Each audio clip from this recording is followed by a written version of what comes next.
김경래 최강 시사.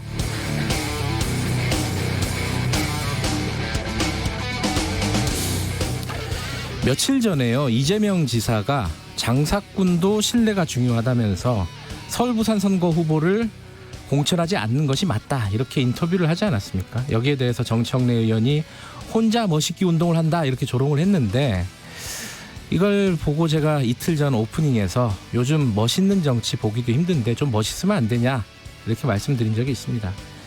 제가 참 민망하게 됐습니다. 이재명 지사가 어제 불가피하다면 약속을 파기할 수 있다고 자신의 발언을 파기했습니다. 그럴 수는 있습니다. 말이 잘못됐으면 수정을 해야 되고 상황이 달라졌으면 수습을 해야 되죠. 그런데 이재명 지사의 말을 보면요, 본인은 인터뷰에서 무공천에 대한 의견을 얘기했을 뿐 주장은 아니었다고 말하고 있습니다. 박원순 시장 사건에 대해서도 이걸 중대비리가 아니라고 할 수는 없지 않겠습니까? 이렇게 인터뷰를 해놓고 이제는 잘못이 없다면 책임질 이유도 없다고 유보적인 입장으로 바뀌었습니다. 그러면서 자신의 이전 인터뷰를 보도한 기사를 또 오보라고 규정을 했습니다. 이게 도대체 무슨 말인지 이해가 되십니까? 저는 이재명 지사의 구구절절한 변명은 궤변이다 라는 의견을 가지고 있다고 말씀을 드리고 싶습니다. 이걸 궤변이 아니라고 할 수는 없지 않겠습니까? 물론 주장은 아닙니다. 7월 23일 목요일 김경래의 최강시사 시작합니다.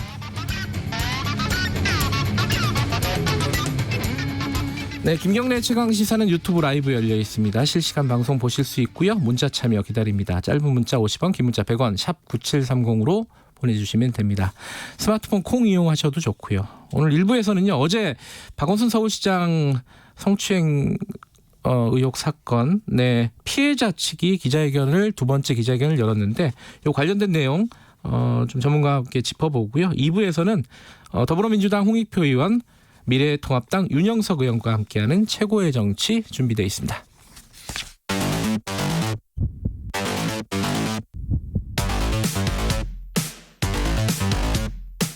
오늘 아침 가장 뜨거운 뉴스 언박싱. 네, 택배 박스를 뜯는 두근두근한 마음으로 준비합니다. 뉴스 언박싱, 고발뉴스 민동기 기자 나와 있습니다. 안녕하세요. 안녕하십니까. KBS 김양순 기자 나와 있습니다. 안녕하세요. 네, 안녕하세요. 굉장히 이게 남의 나라 얘기긴 하지만은 충격적인 사건입니다. 미국에서 중국 영사관을 폐쇄를 해버렸어요. 그러니까 텍사스주 휴스턴 주재 중국 총영사관 폐쇄를 미국이 전격적으로 요구를 했습니다. 네. 그러니까 외교 공간 폐쇄는 단교 다음으로 엄중한 그런 조치인데요. 79년 수교 이후에 미국과 중국이 상대국의 외교 공간 폐쇄 요구까지 나아간 건 이번이 처음이고요. 특히 휴스턴 그 중국 총영사관 같은 경우에는 미국과 중국이 수교했던 79년 미국 내에 만들어진 중국의 첫 총영사관입니다. 상징적인 의미가 있는 곳이네요. 그래서 또 논란이 되고 있는데요. 일단 시설을 폐쇄한 뒤에 외교 인력도 24일 오후 4시까지 철수시키라고 미국 측이 요구를 했고요. 휴스턴 지역 언론 보도에 따르면은 그 총영사관 직원들이 철제 쓰레기통 여러 개에 문서를 넣고 태우는 장면도 목격이 됐고, 119 거긴 911이군요. 신고가 들어갔다면서요? 네, 신고까지 들어왔다고 하더라고요. 문서를 태우니까 막 불이 난 것처럼 보였던 모양이에요. 그래서 이제 소방관이 출동을 했는데 이 소방대원들이 총영사관 내부로 또 들어가지 못했다고 합니다. 그러니까 뭔가 영사관이니까 기밀 문서가 있겠죠. 그렇죠. 있겠는데 그거를 또 급하게 태웠다. 그렇습니다. 왜 이런 겁니까? 이게 이유가 있을 거 아니에요? 그게 모두 가장 궁금한 일입니다. 사실 어제 이제 또 총영사관 폐쇄한다라는 보도가 나오면서 다들 그 이유가 궁금했었는데 이제 밤새 그 이유가 좀 나왔더라고요. 이게 대외적으로 사전 예고가 없는 전격적 조치다 보니까 그 이유가 뭐냐라고 했는데 딱 부러지는 이유가 이것 때문이야라는 건 사실 없어요. 근데 폼페이오 국무장관은 이제 미국이 바라는 조치를 하지 않으면은 우리가 가만히 있지 않겠다라고 하면서 이게 그동안 중국이 유학생까지 동원해서 민감한 기술을 훔치도록 했다. 중국의 외교관들이 사실상 스파이 역할을 했다. 그리고 민간인과 민간 기업을 대상으로 해서 첩보전을 벌였는데 이게 외교관까지 들어갔다는 거는 중국 정부가 관여하고 있다라고 이제 판단을 내렸다라고 이제 이야기가 나오고 있고요. 피터 나바로 미 백악관 무역 제조업 정책국장이 폭스뉴스에서 이런 얘기를 했었어요. 틱톡이나 위챗 같은 중국 앱을 미국에 사용을 금지시키고 있는데 즐겁게 앱을 이용하는 동안에 우리의 정보가 중국군 그리고 공산당으로 흘러 들어갔다. 그리고 이 앱들이 미국인을 협박하는 개인정보를 훔치는 데 쓰였고 사업상의 기밀과 지식 재산권을 훔치는 데도 쓰였다. 이런 정보들이 미국을 감시하고 추적하는 데 쓰이고 있는 부분에 대해서 우리는 가만히 있지 않겠다. 이런 내용을 밝혔습니다. 이게 뭐 사실 미중 무역 분쟁이 끝나지가 않았잖아요. 그렇죠. 그 와중에 벌어진 일이기도 한데 이 법무부 미국 법무부가 그 전에 뭔가 좀 전조가 있었다면서요? 그러니까 지난 21일에 예. 코로나19 백신 개발 관련 정보를 비롯해 가지고요. 각종 기업 정보를 10년간 해킹해온 혐의로 중국인 2명을 기소했다고 발표를 했거든요. 근데 워싱턴 포스트가 이 기소장을 공개를 했는데 네. 이들이 중국 국가안전부와의 연계 속에서 첨단 기술 기업과 제약회사, 반체제 인사 등을 겨냥한 광범위한 해킹을 저질러 왔다. 이렇게 또 기소장에 적혀 있습니다. 네. 그러니까 표면적으로는 이런 이유가 지금 총영사관 폐쇄 요구까지 나아간 것 아니냐 이런 분석이 나오고 있는데 한편에서는요. 지금 트럼프 대통령이 재선 준비 중이잖아요. 그렇죠. 지지율이 네. 지금 폭락하고 있기 때문에 결국에는 트럼프 지지율을 끌어올리기 위해서는 중국 때리기밖에 없다. 아하. 그래서 이렇게 강경하게 나오는 것 아니냐라는 그런 분석도 있습니다. 지금 미국에서 벌어진 일은 대선하고 연계를 안 시키면 이해가 안 되는 게 되게 많아요. 그렇죠? 그렇죠. 그럼에도 불구하고 이게 정말 단교 다음으로 굉장히 심각한 조처이기 때문에 미국이 이 후폭풍을 모를 리가 없거든요. 그렇죠. 뭔가 굉장히 확증적인 증거를 갖고 있지 않은 또 조직적인 어떤 해킹이라든지 침해 증거가 없는 상황에서 이런 조처를 취했다라고 보기에는 그냥 대선 때문이다라고 보기에는 좀 과도한 측면이 있는 것 같습니다. 중국은 어떻게 반응하고 있습니까? 네, 중국은 여기에 대해서 예. 지금 정말 너무 말이 안 된다. 미국이 즉시 잘못된 결정을 취소하지 않을 경우에는 중국은 합법적이고 필요한 대응을 하겠다라고 지금 밝히고 있어요. 이제 네. 왕원빈 중국 외교부 대변인이 어제 정례 기자회견에서 밝힌 내용인데요. 네. 이게 사실 휴스턴 총영사관을 폐쇄한다는 결정 자체도 중국 외교부 대변인의 기자회견에서 먼저 나온 얘기입니다. 그렇죠. 미국에서 나온 게 아니라. 네. 그렇기 때문에 중국 외교부에서는 이게 지금 오랫동안 중국 총영사관의 정보 수집 활동을 미국이 문제 삼았다라는 얘기를 하면서 우리가 그렇다면은 우한 주재 미국 총영사관을 폐쇄할 수도 있다라는 방안을 검토한다라고 로이터 통신이 여기에 따라서 지금 보도를 했습니다. 중국도 당연히 적정한 수준의 뭔가 보복 조치라고 할까요? 이런 게 이루어지겠죠, 당연히. 뭐 그렇죠? 중국 주재 미국 대사관 외교 인력에 대해서 대대적으로 추방할 것이다라는 그런 보도도 나오고 있습니다. 벌써. 뭐 홍콩 쪽의 영사관도 폐쇄할 네. 수도 있다. 뭐 이런 가능성도 지금 얘기가 되고 그렇습니다. 있고요. 근데 중국에서도 이게 딱 부러지게 뭐 어떤 증거가 있다라는 얘기는 전혀 안 하고 있기 때문에 네. 중국 인터넷 내부에서는 또 이제 우한에 들어오는 미국 외교관들의 유전자 정보를 요구를 했더니 미국이 여기에 대해서 발칵하고 있다. 또 이런 인터넷에서는 또 설들도 막 퍼지고 있습니다. 이 외교 관계는 뭔가 이렇게 명확하게 안 밝히고 이루어진 일들이 많아서 그렇습니다. 그런 어떤 설, 가짜 뉴스 뭐 이런 것들이 많이 돌아다니기죠. 다음 뉴스 좀 보죠. 박원순 전 서울시장 성추행 의혹 사건 피해자들이 두 번째 기자회견을 어제 열었습니다. 새로 나온 얘기가 뭐였죠, 어제는? 4년간 20명의 그 시장 비서실 관계자들에게 피해 사실을 알렸는데 네. 묵살 또는 회유를 당했다 이런 주장을 했고요. 네. 특히 이제 김재련 변호사가 피해자가 기억하는 건 부서를 이동하기 전 17명, 이동한 뒤에 3명에게 이 피해 사실을 말을 했는데 관련 내용은 수사기관에서도 진술했다고 밝혔습니다. 그런데 네. 당시 비서실 관계자들은 남은 30년 공무원 생활 편하게 하도록 해줄 테니까 네. 다시 비서로 와달라. 혹은 뭘 몰라서 그렇다. 예뻐서 그랬겠지. 이런 반응을 보였다는 거고요. 네. 김재련 변호사는 성고충으로 인한 인사조처를 피해자가 요구를 해도 인사이동 관련해서는 시장에게 직접 허락받아라. 네. 이런 말을 들었다고 주장을 했습니다. 이게 이제 사실이라면은 이제 방조 혐의가 적용이 될 수도 있는지 뭐 이 부분 법적인 문제는 저희가 언박싱 끝나면은 저희 변호사 연결을 해가지고 좀 자세히 얘기를 들어보도록 하겠습니다. 서울시에서 이거 관련된 조사를 하려고 하고 있었잖아요. 그건 어떻게 됐어요 지금? 근데 결국 무산됐습니다. 왜냐하면 네. 서울시에서 이제 외부 조사를 이 성폭력 관련해서 여성 단체들과 함께 하겠다 피해자 주체들과 했었는데 이제 지금 이제 피해자 측에서 서울시가 책임 주체이지 조사 주체일 수는 없다라고 어제 합동조사단의 불참을 최종적으로 선언을 했거든요. 네. 그렇기 때문에 서울시의 진상조사단 구성 자체가 이제 무산이 돼버린 셈입니다. 그래서 어제 서울시 측에서는 참여 거부에는 유감을 표하지만 피해자가 인권위 진정을 통해서 조사를 의뢰할 경우에 서울시는 조사에는 적극적으로 협조를 하겠다라고 또 밝혔습니다. 이제 국가인권위원회 진정을 하겠다. 네. 어제 그 피해자 측 그 기자회견에서 이렇게 밝혔죠. 네. 그러면 결국은 경찰 수사와 별개로 또 인권위원회에서 조사가 이루어지게 됩니다. 조사가 진행이 되겠죠. 그것도 봐야 될 거고. 근데 경찰 수사는 어떻게 되고 있습니까?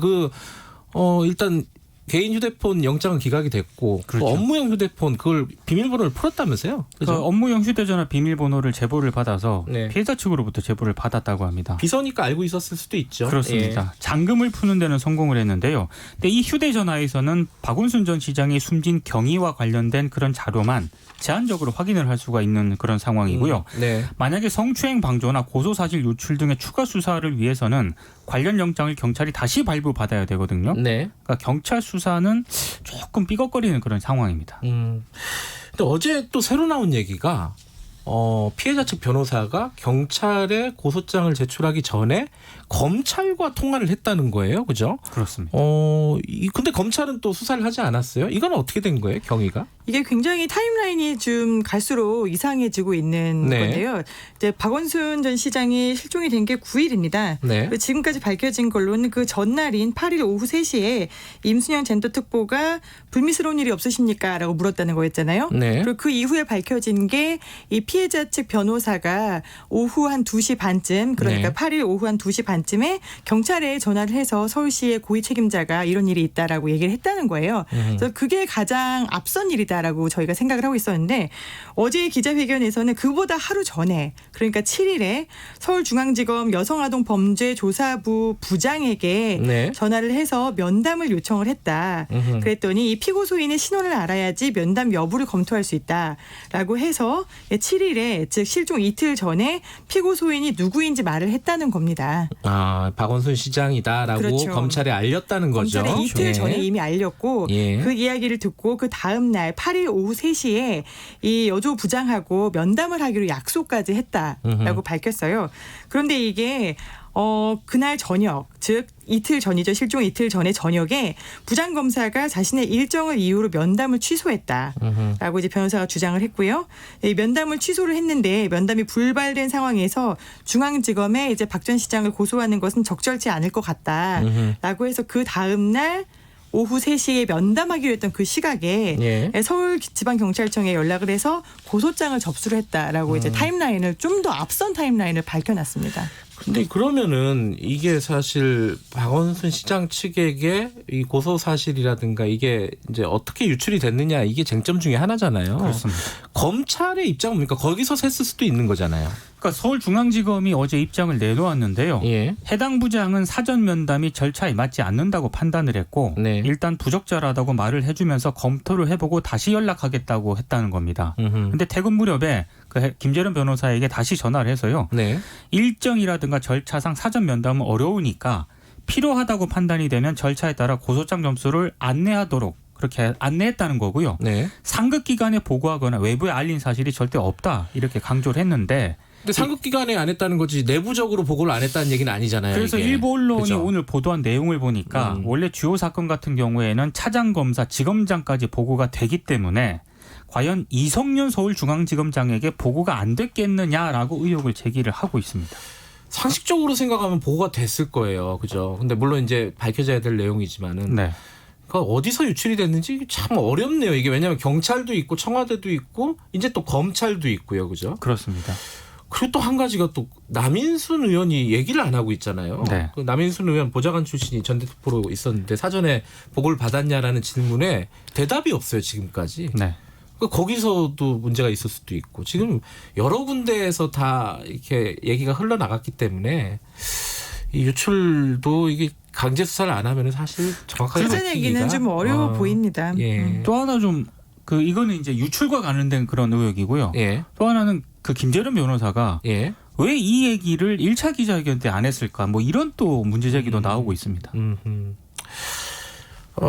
고소장이라고 알려진, 사실은 고소장은 아니지만요. 네. 네, 그 문건들이 사실 돌아다녔었는데 그게 유출이 어떻게 됐느냐, 요건 또 밝혀졌다고요?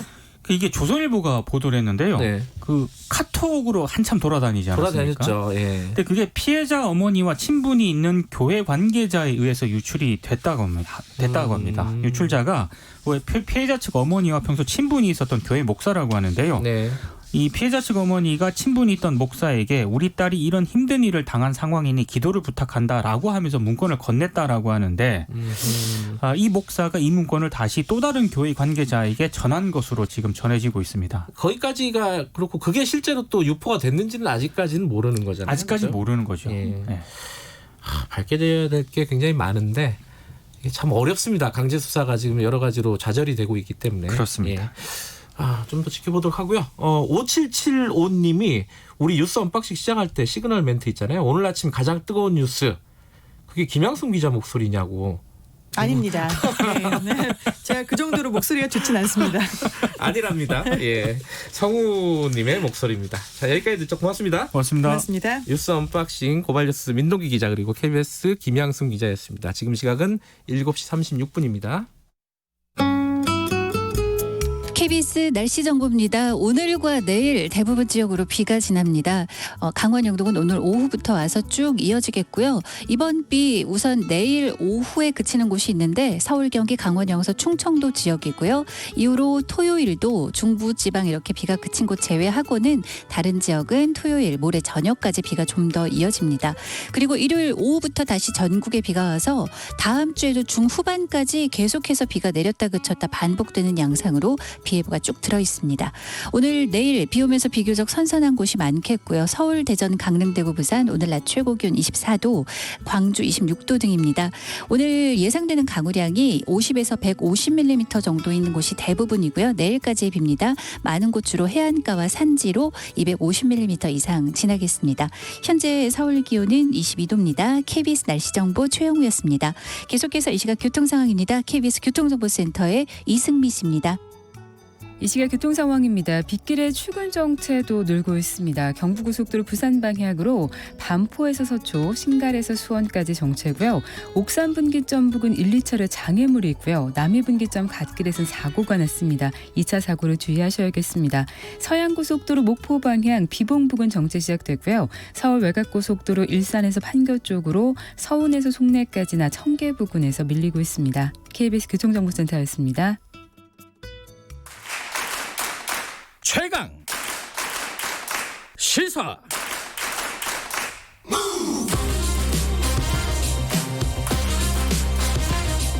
지금 여러분께서는 김경래 기자의 최강 시사를 듣고 계십니다.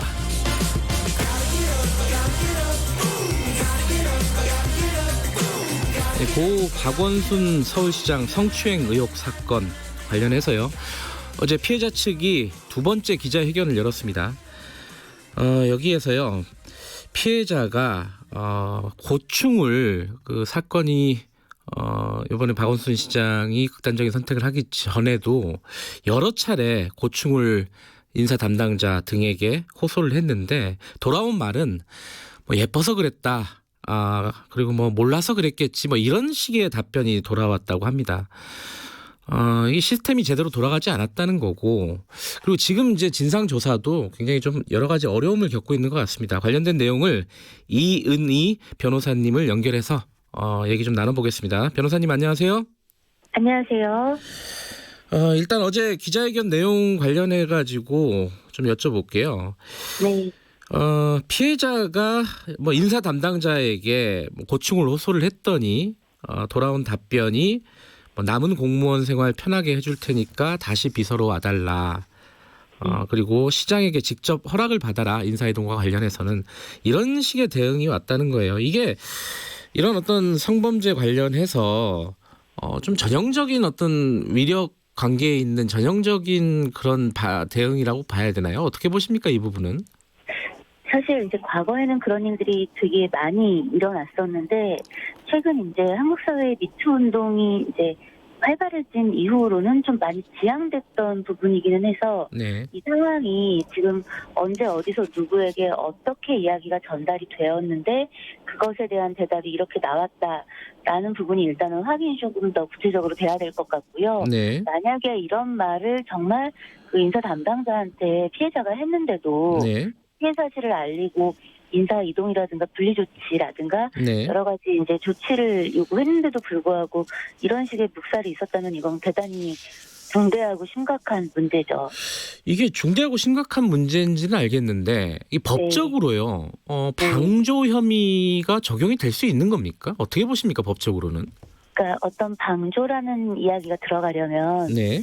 그 원 범죄 사실이 확인이 돼야 됩니다. 사실은. 아하. 예. 근데 예를 들어서 지금 문제가 되고 있는 건 강제추행이 있었느냐, 예를 들어 그런 네. 것이라면 강제추행이 확인이 돼야 강제추행이 있다라는 전제하에 방조가 있었다, 이제 뭐 있었는지 여부 이런 것들을 이제 좀 따져볼 수가 있는데 현재로서는 그것은 좀 어려워 보이고요. 다만 네. 이런 부분들이 확인이 된다면 지금 이 이야기를 들었던, 그러니까 구체적인 이야기를 들었는데도 인사 그 담당이고 어떤 그런 업무를 처리할 책임이 있는 자리에 있었는데도 하지 않았다는 이 사람 직무유기나 권한남용 여지가 있는지를 따져볼 수 있을 것 같고, 네. 만약에 이제 이런 부분들을 피해자가 민사적으로 이제 불법행위 책임을 다툰다고 한다면 서울시의 불법행위 책임을 묻는 거에는 굉장히 큰 영향을 줄 수 있는 요인이 됩니다. 근데 이제 그 법적인 문제를 떠나서요. 서울시에는 사실은 성폭력 고충 상담 제도 이런 시스템이 있었잖아요. 네, 근데 이게 제대로 작동을 안 했다는 겁니다. 그러니까 이게 사실은 그 대상자가 이 신고의 대상자가 서울시의 가장 높은 사람, 서울시의 수장이기 때문에 이게 시스템이 작동을 안 했다고 봐야 되는지, 어떤 이런 시스템이 좀 보완이 필요한 게 아닌가 이런 생각도 들어요. 일단 두 가지 문제가 좀 있어 보입니다. 현재 이제 이런 상황들을 보면 네. 하나는 시스템은 있지만 그 시스템을 신뢰하고 이야기해 볼 수 있겠다라는 정도의 어떤 상황이 돼야 피해자가 그 시스템 안에다가 이야기를 하겠죠. 네. 근데 지금 이제 전체적으로 돌아가는 이야기를 이렇게 살펴보면 이 고충 처리 시스템에다가 이제 직접적으로 이야기를 한 것으로 보이지는 않는 아하. 상황입니다. 예. 근데 이제 이런 상황이 생길 수밖에 없는 전제 사실을 보면 우선은 가해자가 만약에 이 전체 조직의 수장이라고 하면 네. 이 부분이 결국은 보고가 되고 처리에 대한 최종 결정권자가 이 조직의 수장인데 네. 이 부분에 대해서 피해자가 선뜻 용기를 낼 수 있었겠는가. 거기에 이제 아울러서 만약에 중간에 주변에다가도 이제 좀 많이 알리고 했는데 네. 그런 것들이 알렸는데도 처리가 안 되는 좌절의 과정이 있었다면 네. 고충처리 시스템이 있다 하더라도 그림의 떡, 강 건너 불 이런 느낌인 거죠. 그리고 이제 다른 하나의 문제는 뭐냐면 고충처리 시스템이 있을 때 이게 너무 수동적으로 움직이는 부분이 있지 않나를 좀 점검해 볼 필요가 있습니다. 예. 예를 들면 만약에 이러한 상황들을 좀 직접 신고가 들어오지 않더라도 좀 알 수 있었을 만한 상황이 있었다면 네. 그런 부분들에 대해서 좀 능동적으로 움직였어야 하는데 그런 부분들의 미비한 점은 없었는지 그런 것들을 좀 살펴볼 필요가 있어 보입니다. 근데 이게 좀 쉽게 말해서요. 만약에 인사 담당자에게 고충을 호소를 했는데 아까 같은 그런 뭐 다시 뭐 비서로 와달라 이런 식의 반응이 왔다면은 이게 생각을 해보면요. 인사 담당자도 뭐 서울시 소속 아니겠습니까? 인사 담당자가 뭐 고충 처리 시스템에 시장이 이런 일에 연루가 됐다라고 이 신고를 하기가 되게 어렵잖아요. 이게 좀 뭔가 보완이 필요한 게 아닌가 이런 생각이 들어요. 예, 맞습니다. 만약에 이제 이 시스템의 보고 라인에 대한 매뉴얼도 좀 정비가 필요한 게 예를 들어서 이제 그 지목을 받은 가해자로 지목받은 당사자가 네. 어떤 이 조직의 어떤 수장 정도의 지위에 있다면 이런 어떤 신고가 들어왔다라고 하는 보고라든가 인사위원회의 어떤 개최와 관련된 어떤 부분들에 대한 보고 체계를 시장에게 가거나 이제 이 기관의 수장에게 가는 게 아니라 다른 어떤 경로로 뭐 다른 사람이 결정하게 하는 어떤 그런 제도적 보완은 반드시 필요해 보입니다. 네. 이 관련된 어떤 진상 규명이라든가 수사 상황도 좀 여쭤봐야겠는데요. 지금 경찰이 예컨대 서울시와 관련된 압수수색 영장을 신청을 했는데 그것도 기각이 됐고 네. 휴대폰 박원순 시장의 개인 휴대폰 그 압수수색도 영장도 기각이 됐어요. 네. 이게 기각이 된 이유는 뭐라고 생각하십니까? 이 부분은? 지금 이제 문제가 되고 있는 휴대폰은 그 박원순 시장의 휴대폰이잖아요. 그렇죠. 예. 확보를 한 것도 있고 확보를 못한 것도 있고 예. 그런데 이분의 어떤 사망의 원인과 관련된 부분이라든가 유출 경위 같은 것들과 관련해서 좀 그 조사 부분이 좀 보완돼서 압수수색 영장을 청구했다면 지금도 이제 사망 관련된 부분에서는 압수수색 영장이 다 기각이 된 상황은 아닌 걸로 알고 있는데 그 부분은 아마 다시 처리가 될 걸로 보입니다. 그런데 이 재신청을 할 걸로. 예. 예, 다시 신청을 아마 할 것으로 보이는데요. 네. 이 원래 고소가 됐던 사안 같은 경우는 공소권 없음으로 이미 처리가 됐고 지금 성추행 강조가 있냐 없냐를 수사하겠다라고 한다면 네. 예를 들어서 원안 자체가 수사하기 어려운 상황인데 네. 그 부분의 강조 여부를 수사하기 위해서 지금 사망한 당사자의 휴대폰을 압수수색하는 게 실익이 있냐 혹은 온당하냐의 부분 때문에 법원이 이 부분 반려한 것도 있고 다른 측면에서는 네. 지금 방조를 했다면 방조한 다음에 그 사람들이 박원순 시장에게 보고를 했을 것인가 그걸 보겠다는 건가 이런 부분 때문에 그런 것들을 조사하고자 하는 거라면 사실상 지금 압수수색하겠다고 하는 그 박원순 시장의 휴대폰과 네. 지금 수사하겠다고 하는 어떤 방조나 묵인 관련된 부분들의 연관성 이걸 통해서 이 부분이 밝혀질 수 있을 것인가의 부분이 좀 요원하다. 그리고 그런 부분이 네. 이런 것 때문에 그러하다라는 예를 들어 그 참고인분들 조사를 했는데 실은 이렇게 보고를 했다. 문헌상으로 남겼다. 같은 것들이 좀 나온 상황이라면 그 휴대폰 이 압수수색 부분에 대해서 검토를 좀 더 해달라라고 이제 좀 신청하고 법원도 이걸 고민할 수가 있을 텐데 네. 이번 상황에서는 그런 것들이 전혀 되지 않은 상황에서 일단은 그 망자의 휴대폰을 다 이제 압수수색해서 그 예전 것부터를 다 보겠다라고 했으니까 법원에서 봤을 때는 좀 온당하거나 합리적으로 보이지 않았던 측면이 크지 않았을까 싶습니다. 지금 이제 서울시의 자체 조사는 사실상 무산이 됐고 네. 피해자 측에서는 국가인권위원회에 다시 진정을 하기로 했습니다. 그런데 네. 인권위도 생각을 해보면은 이게 강제 네. 수사 권한이 없지 않습니까? 이게 제대로 될까요? 그렇죠. 그래서 서울시의 좀 협조는 반드시 필요해 보이고 예. 서울시가 단순하게 우리가 조사단을 꾸리지 않겠다라고 하는 것과 별개로 네. 내부적인 조사와 독려는 해야 하지 않나. 사실은 그런 의무가 있잖아요. 서울시는. 네. 네. 근데 예컨대 지금 면직이 된 정무라인 같은 경우에는 서울시에서도 네. 컨트롤이 쉽지는 않을 것 같아가지고 이게 이제 맞습니다. 국가인권위에서 과연 진상을 규명할 수 있는 그런 권한과 이런 것들이 갖춰져 있는가 예상이 좀 또 이게 경찰 수사도 지금 난항을 겪고 있는 상황이고 좀 어렵지 않나라는 생각이 들어요. 이건 어떻게 생각하십니까? 현실적인 것들을 말씀을 드리자면 네. 이제 예를 들어 정무비서 라인 예. 비롯해서 지금 이제 좀 방조나 묵인이 있었던 거 아닌가라는 네. 어떤 수사가 좀 강제적으로 만약에 이루어지려면 그분들이 피의자로 특정이 돼야 됩니다. 네. 어떤 혐의에 대한 그게 아니라 참고인이라면 네. 사실은 그게 수사기관이라 하더라도 그 사람들에 대해서 참고인에 대해서 강제로 이제 구인하거나 압수수색을 할 수 있거나 이런 것들이 좀 어렵습니다. 네. 그래서 이제 그런 측면에서 본다면 사실은 어디서 해도 이런 참고인들에 대해서 강제적으로 뭔가 말을 하게 할 수 있는 방법은 없죠. 오히려 이분들이 이거는 사실대로 말을 하고 이 조사에 협조를 해야겠구나라는 인식의 전환이 좀 지금 필요한데 네. 그 부분에 있어서는 민주당이나 서울시 측이 좀 이제 양쪽에서 다 이 관련자들에 대해서 좀 촉구하고 좀 그런 부분에 대해서 이 독려하고 하는 것들이 어쩔 수 없이 필요한 상황입니다. 좀 이렇게 그렇게 원활하게 진행이 될 것 같다 이런 생각은 좀 어렵지 않나라는 생각은 드는데 근데 어제 새로 나온 얘기가 있습니다. 이 피해자 측이 그러니까 피해자 측의 변호사가 경찰에 고소하기 전에 검찰의 부장검사와 통화를 했다는 거예요. 근데 면담 약속을 잡았다가 그게 또 면담이 이루어지지 않았고, 네. 근데 뭐 외부로 유출은 안 했다고 이제 검찰 측에서 밝히긴 했는데 이 부분은 좀 의아해요. 이런 좀 중대한 사건이 검사에게 신고가 들어갔는데 아예 뭐 면담 약속도 취소를 하고 고소장을 제출해라 이렇게 반응을 했다는 게 좀 납득은 가지 않습니다. 상식적으로 어떻게 보십니까, 이 부분은? 저는 여러 가지 이제 가능성은 있는데 네.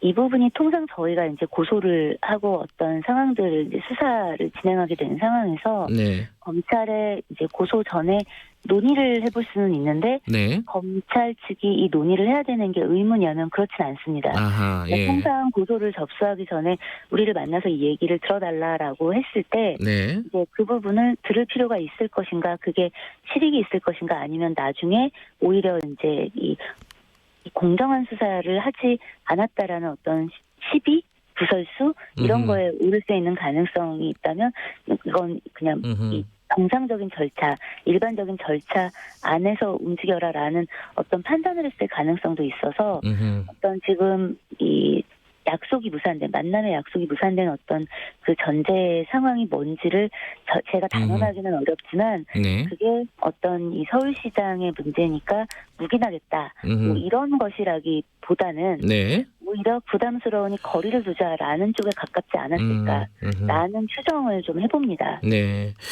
그리고 어제 이제 피해자 측에서 이렇게 밝혔습니다. 이제 그동안에 일부에서는 그 얘기를 했었거든요. 증거를 좀 내놔봐라. 이게 네. 성추행이 있었다면은 정확하게 증거를 내놔야지 납득이 되지 않겠냐라는 그런 식의 요구들이 좀 있었는데 그 부분에 대해서 공개할 계획은 없다. 수사기관에 제출할 것이다. 요 논란은 어떻게 보십니까? 이게 증거를 내놔라. 이 부분은 어떻게 보십니까? 그러니까 워낙 이슈가 이제 크게 되고 사회적 파장이 큰 사건이니 네. 이제 사람들의 바램 혹은 이런 대중들의 어떤 요구들이 이제 터져 나오는 부분들이 있는 건 어쩔 수 없겠지만, 네. 근데 모든 피해자들이 이런 류의 사건에서 증거를 정확하게 다 갖추고 있다라고 어떻게 단언하기도 어렵고 수사가 필요한 부분도 있고, 네. 더구나 피해자의 입장에서 이런 어떤 성범죄와 관련해서는 만약에 피해가 있다라고 하면 그 증거들도 그 피해의 내용이라든가 상황을 연상하게 하고 뭔가 그 부분이 다른 이야기들로 회자될 수 있는 여지가 있는데 그 부분을 피해자가 굳이나 대중 앞에서 공개해야 하는 건지 공개해야 될 의무가 있는지는 좀 의문입니다. 네. 그래서 빨리 이제 인권위에서 조사 착수를 좀 했으면 좋겠고, 네. 그렇게 되기 위해서 피해자 쪽에서도 그 진정을 좀 서둘러 줬으면 좋겠고, 네. 그리고 좀 언론이나 이 대중들은 네. 이런 부분의 조사 결과를 좀 기다려서 그 조사 결과를 그 보고서 이야기해도 충분하지 않겠나 생각합니다.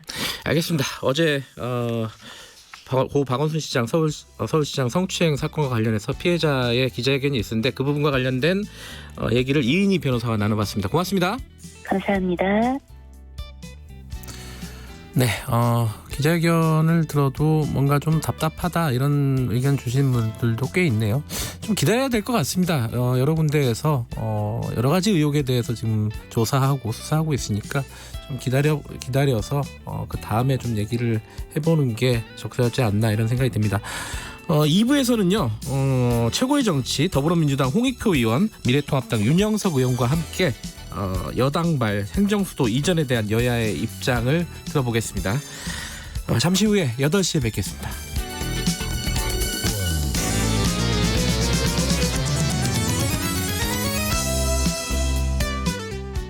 아, 시원해. 엄마, 에어컨은 왜 시원해요?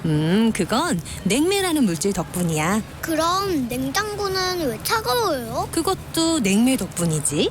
하지만 공기로 새 나가면 지구를 아프게 하는 온실가스가 된대요. 냉매 관리 잘하면 여름이 시원? 시원? 시원해. 냉매 관리 잘하면 음식이 신선. 신선? 신선해. 냉매 관리 잘하면 시원하고 신선해. 우리 모두 냉매 관리합시다. 냉매 관리는 기후변화 대응 정책과 함께합니다. 우리 모두 냉매 관리 잘해요. 환경부 한국환경공단. 안녕하세요. 대한치과교정학회 회장 김경호입니다. 만 7살. 7살은 학교 생활을 시작하는 사회적 발전의 시기이면서도 얼굴과 턱의 성장, 치열의 발육에서도 중요한 때입니다. 이때 적절한 조기 교정 치료는 더 큰 부정교합을 예방하고 성인이 된 후 턱 수술을 피하는 대비책이 됩니다. 7살 우리 아이, 치과 교정의사와의 첫 만남이 필요한 때입니다. 교정학회 홈페이지에서 가까운 교정의사를 찾아보세요. 이 캠페인은 대한치과교정학회와 함께합니다. 말 같은 말.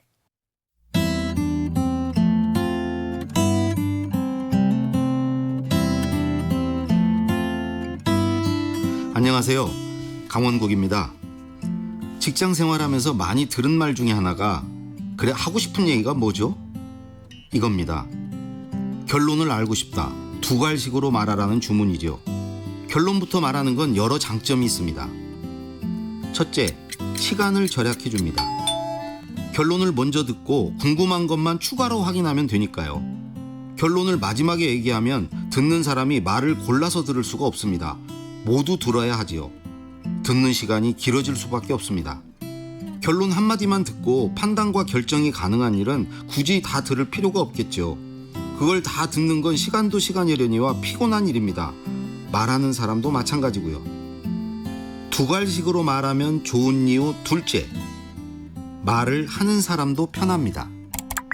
결론을 나중에 얘기하려면, 즉 설득력 있는 결론에 이르기 위해서는 말 전체를 논리적으로 끌어가야 합니다. 결론을 향해 가는 길에서 해야 할 말을 까먹거나 길을 잃을 수도 있지요. 경로를 이탈했습니다. 하지만 결론부터 말해놓고 나면 헤매지 않습니다. 닻을 내려놓은 선박처럼 말이 떠다니지 않고 한 곳에 정박해 있습니다. 결론을 중심으로 보태야 할 말만 하게 되니까 말이 꼬이거나 말이 산으로 갈 확률이 줄어듭니다. 셋째, 듣는 사람에게 생각할 시간을 줄 수 있습니다. 결론을 마지막에 얘기하면 듣는 사람은 자기 생각을 할 수 없습니다. 말을 그저 따라갈 수밖에 없지요. 하지만 결론을 먼저 들으면 그때부터 생각합니다. 그것이 맞는지 그른지, 받아들여야 할지 거부해야 할지 말입니다. 이 밖에도 두 갈식으로 말하면 사람이 자신 있어 보입니다. 자신이 있어야 가능한 게 두 갈씩 말하기니까요. 또한 두 갈씩 말하기는 듣는 사람에게 긴장감을 줍니다. 주의를 집중하게 하는 효과가 있지요. 두 갈씩 말하기에서 써먹을 수 있는 첫마디는 세 종류입니다. 그 하나는 사실이 이렇습니다.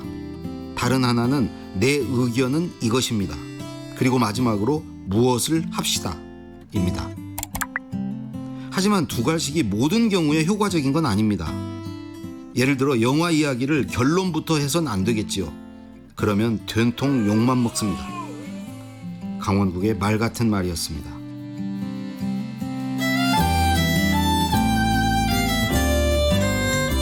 그러니까 결론은 상대를 배려하는 영리한 스포일러가 되자는 겁니다.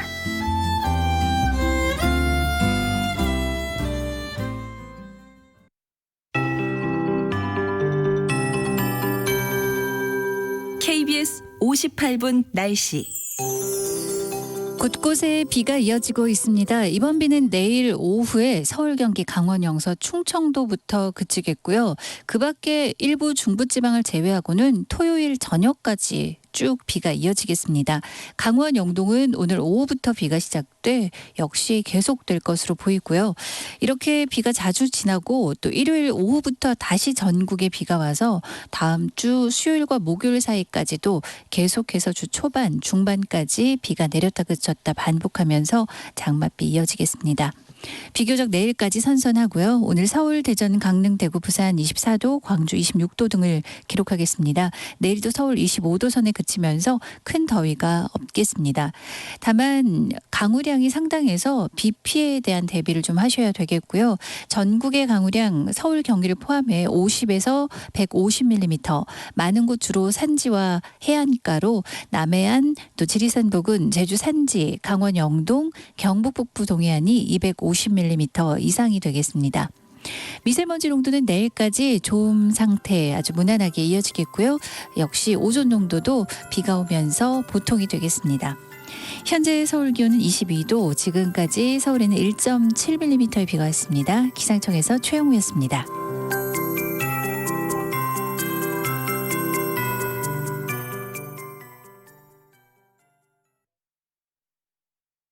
정성을 다하는 국민의 방송 KBS가 8시를 알려드립니다. AM 711kHz, FM 97.3MHz, KBS 1라디오입니다. HLKA.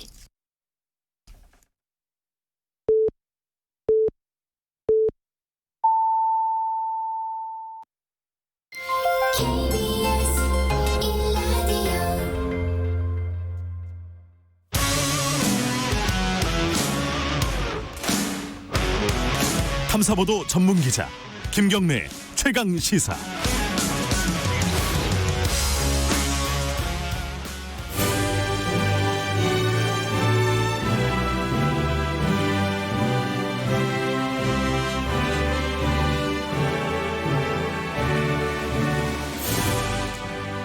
전국의 가장 뜨거운 현안을 여야 의원 두 분과 이야기 나눠보는 시간입니다. 최고의 정치, 오늘도 두 분 나와 계십니다. 더불어민주당 홍익표 의원님, 안녕하세요. 네, 안녕하세요. 그리고 미래통합당 윤영석 의원님, 안녕하세요. 네, 반갑습니다.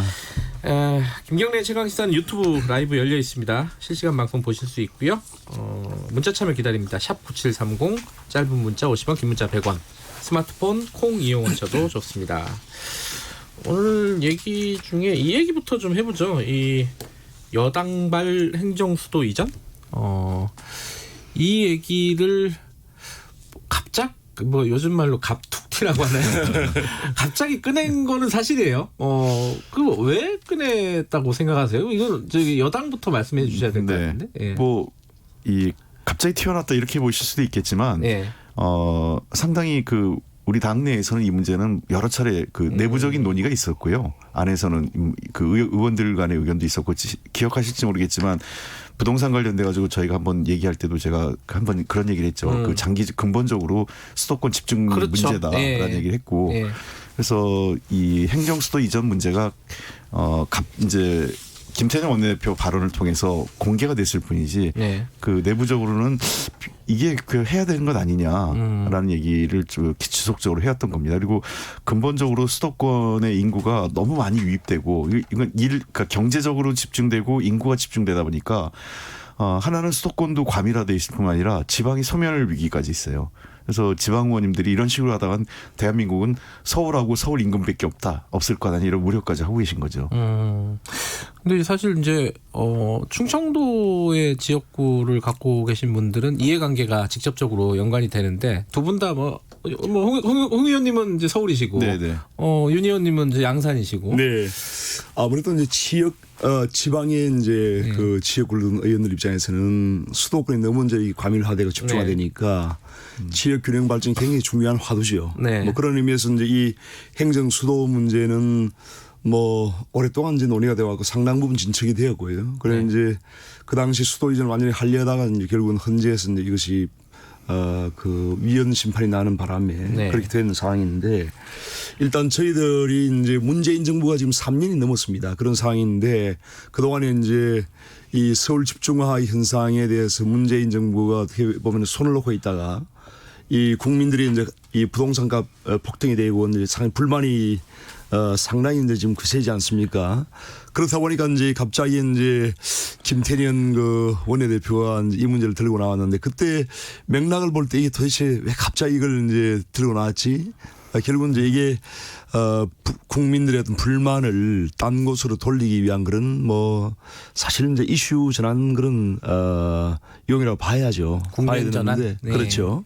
그런 건 봐야 되는데, 그렇지만 이 문제는 이제 그런 것과는 별개로 좀 심도 있게 한번 또 논의를 해볼 필요도 있다고 생각이 듭니다. 근데 저는 또 홍 의원님, 야당 측에 또 일부 언론의 비판을 다 받는다 하더라도 국면 전환용 아니냐, 꼼수 아니냐 하는데, 그걸 인정한다 하더라도 설사 국면 전환을 하면서 뭔가 발전적 대안을 갖고 얘기하는 거는 의미가 있는 것 아니냐는 겁니다. 예를 들면 부동산 문제에 대해서 제가 여러 차례 저도 말씀드렸지만 근본적인 이 수도권 집중 문제 해결하지 않으면 안 된다. 또 일부에서 제기하는 거는 수도권 공동화 우려를 또 제기하는 분들도 계세요. 서울이 그러면 빠져나가면 우려가 되는 것 아니냐 하는데, 제가 서울 성동구에 이제 지역구 있는데요. 어디하고 비교를 많이 하면 마포 상암지구하고 비교를 많이 합니다. 그래요? 왜요? 결국은 서울의 미래는요, 비워야 채울 수 있다라는 겁니다. 그러니까 뭐냐면 마포 상암지구가 옛날에 난지도해서 예. 서울에서 굉장히 좀 험한 지역이었는데 예. 지금은 미디어센터가 들어와가지고 완전히 새로운 신시가지로 바뀌었지 않습니까? 예. 최고의 그 서울에서 핫한 지역 중에 하나이죠. 근데 그 뭐냐면 새로운 땅이 생기니까 그게 가능했습니다. 근데 성동구 같은 구도심권, 종로구도 그렇고 성동구도 그렇고 이런 데서는 뭘 하나 유치하려면 뭘 하나 없애야 돼요. 아하. 비어 있는 땅이 없습니다. 예. 그런 측면에 거의 없는 거예요. 비어 있는 땅이요. 그러다 보니까 많은 분들이 그 서울의 공동화를 우려하는 게 아니라 서울의 미래를 위해서 비워줘야 예를 들면 4차 산업혁명이라든지 또는 미래 산업과 관련된 것을 경제 중심으로서 역할을 할 수 있고 이 서울은 그런 더 훨씬 더 에너제틱 활력적으로 좀 바뀔 수 있다고 보고 있습니다. 예. 윤 의원님, 근데 이제 아까도 말씀하셨는데, 그러면 사실 국면 전환이냐라는 논쟁은 필요가 없는 것 같아요. 왜냐하면 국면 전환이라고 주장하니까 그러면 국면 전환일 수도 있는데 네. 진작에 논의해 보자 뭐 이런 그렇죠. 거잖아요. 예. 그죠? 그 부분은 뭐 서로 간에 인정이 어느 정도는 되는 부분인데 같은 당이 이제 정진석 의원 같은 경우에 공개적으로 찬성 입장을 밝혔단 말이에요. 그럼 미래통합당 내부에서도 이걸 찬성하는 사람들이 꽤 있을 수 있다 이렇게 볼 수 있는 거 아니에요? 네, 뭐 그거는 당연히 이제 있을 수 있죠. 예.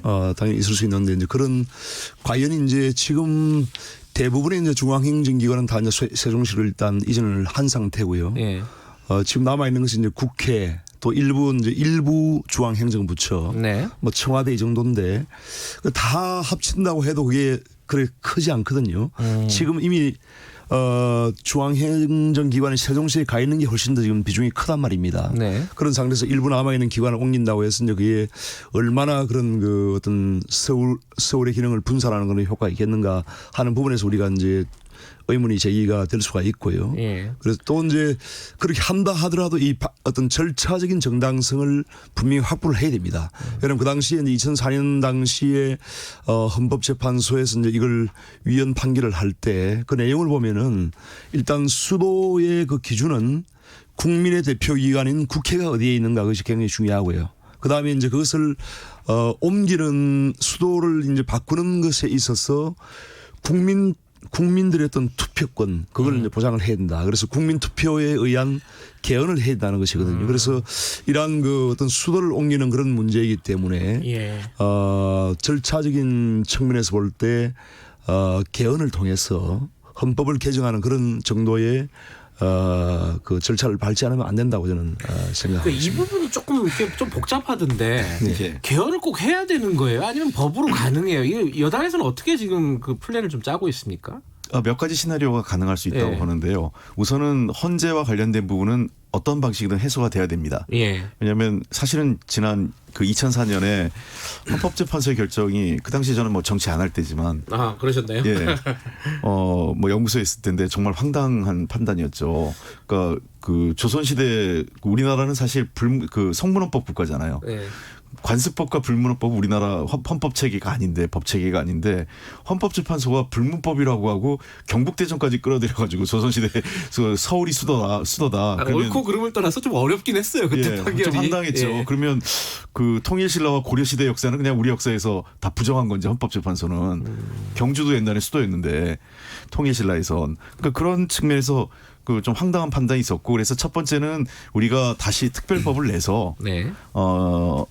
헌법재판소의 위헌 여부를 다시 심의받을 수 있는 게 하나 있고요. 예. 두 번째는 여야가 합의해서 아예 그러면 뭐 개헌을 해서 뭐 그 수도와 관련된 규정을 뭐 둔다든지 뭐 이런 걸 해서 그 해소할 수 있는 방법이 있겠죠. 그리고 저는 기본적으로 아까 윤 의원님 말씀하신 것처럼 국회가 꼭 이건 국민투표를 뭐 할 수도 있고 안 할 수도 있는 게 대의제라는 것은 국민의 대의기구로서 국회가 일정 부분 권한을 위임받은 거 아니겠습니까? 그렇다면 여야가 합의가 잘 원만히 이루어진다면 합의에 의해서 법이 발의되고 헌재의 위헌 여부를 심의해서 해소가 된다면 저는 그 국민투표나 개헌 없이도 가능하다 이렇게 보고 있습니다. 예, 이명성 의원님. 수도를 옮기는 문제는 매우 중요한 문제죠. 국가 중대사 아닙니까? 그런 것은 이제 국민들의 어떤 의사를 묻지 않고 국회가 그냥 그 법으로 결정을 해서 그걸 한다. 그건 상당히 좀 저는 좀 미약하다고 생각합니다. 그래서 이런 부분은 이제 국민들의 어떤 투표권, 국민들의 의사를 묻는 과정이 반드시 필요하다고 생각이 들고요. 그래서 그런 것마저 부인하면 결국은 이제 그렇게 해서 개헌을 하지 않으면은 결국은 이제 헌재의 판결을 번복하는 것밖에 안 되지 않습니까? 그래서 지금은 이제 문재인 정부 들어와서 문재인 대통령이 헌재 재판관 9명 중 6명을 임명을 했기 때문에 지금 여당에서는 상당히 자신이 있어 하는 것 같아요. 그러니까 충분히 뒤집을 수 있다. 그런데 저는 그런 방법 옳지 않다고 생각하고요. 그래서 전공법을 써서 정말 이것은 그 기왕에 이제 헌법재판소에서 이런 헌법적인 사항이라고 판결했기 때문에 그걸 존중하는 그런 것이 필요하다고 저는 생각합니다. 근데 저는 좀 제가 말씀드린 거는 뭐 국민투표 필요 없다 이런 차원이 아니라 여야가 합의가 잘 돼서 특별법을 공동으로 발의해가지고 된다면 그렇다면 뭐 개헌이나 국민투표까지 가지 않고 헌재에 다시 위헌 여부를 해서 그래도 헌재가 위헌이라고 또 판단한다면 개헌을 할 수밖에 없겠죠. 그러니까 제가 말씀드리는 거는 이 헌재가 뭐 우리 쪽 구성원이 이제 늘어나서 자신 있다 이런 게 아니라 저는 2004년의 판단 자체가 너무 황당했고 이제 16년이 흘렀기 때문에 충분히 다른 판단을 할 수 있는 시대가 바뀌었기 때문에 가능하지 않을까 생각을 하고요.